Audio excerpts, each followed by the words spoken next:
Praise the Lord, shalom, hallelujah. Jesus loves us so much. ఈరోజు పరిశుద్ధ గ్రంథం నుండి యెషయా గ్రంథం 61వ అధ్యాయం 7వ వచనంని క్లెయిమ్ చేద్దాం. మీ అవమానముకు ప్రతిగా రెట్టింపు ఘనత నొందుదురు. హల్లెలూయా. మీ అవమానముకు ప్రతిగా రెట్టింపు ఘనత నొందుదురు. ఎంత క్లియర్గా చెప్తున్నారండి యేసయ్య. ఈ వాగ్దానం మీ కొరకే ఇచ్చి ఉన్నారు. మీరు ఏ అవమానం ఎదుర్కొంటున్నారో మీరే ఆ బాధను అనుభవిస్తున్నారు కదా. మీరు ఎంత అవమానం ఎదుర్కొంటున్నారో మీతో ఉన్న వాళ్ళకి తెలియకపోవచ్చు, కానీ మీలో ఉన్నవారు, ఈ లోకంలో ఉన్నవారి కంటే గొప్పవారు యేసయ్యకి తెలుసండి. యేసయ్య మిమ్మల్ని తలగానే ఉంచుతారు కానీ తొక్కగా ఉంచారండి. మీరు ఎప్పుడు పైవారిగా ఉండాలని యేసయ్య ఆలోచిస్తారు.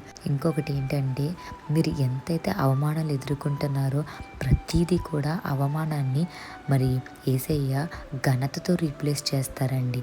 First Samuel 2nd chapter 30th వర్స్లో ఒక మాట ఉంటుంది, నన్ను గణపరిచువాని యందు నేను గణపరిచేదను. మీరు ఫస్ట్ యేసయ్యని హానర్ చేయాలి, అప్పుడు యేసయ్య మిమ్మల్ని గణపరచడం జరుగుతుందండి.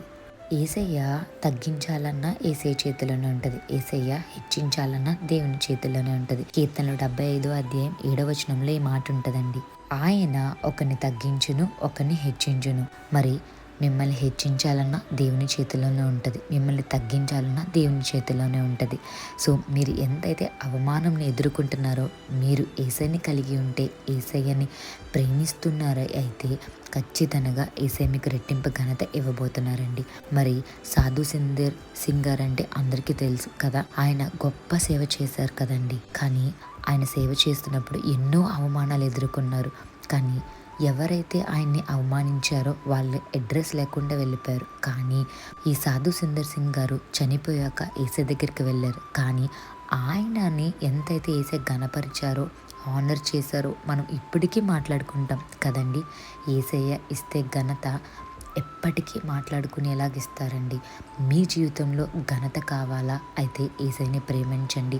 యేసయ్య ఘనపరిస్తే ఆ ఘనత ఎవ్వరు తీయలేరండి.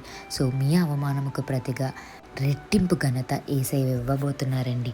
ఆ ఘనతని ఎవ్వరు లాక్కోలేరండి, ఎందుకంటే ఆ హానర్ యేసయ్య మీకు ఇవ్వబోతున్నారు కాబట్టి. సో ఇప్పటి వరకు ఏ అవమానాలతో మీ లైఫ్లో ముందుకు వెళ్ళారో నాకు తెలియదు, కానీ ఈ జూలై 2nd నేను ఈ వాగ్దానం క్లెయిమ్ చేస్తున్నానండి. ఈ నెలాఖరికల్లా యేసయ్య మీ జీవితంలో గొప్ప కార్యాలు చేస్తారు.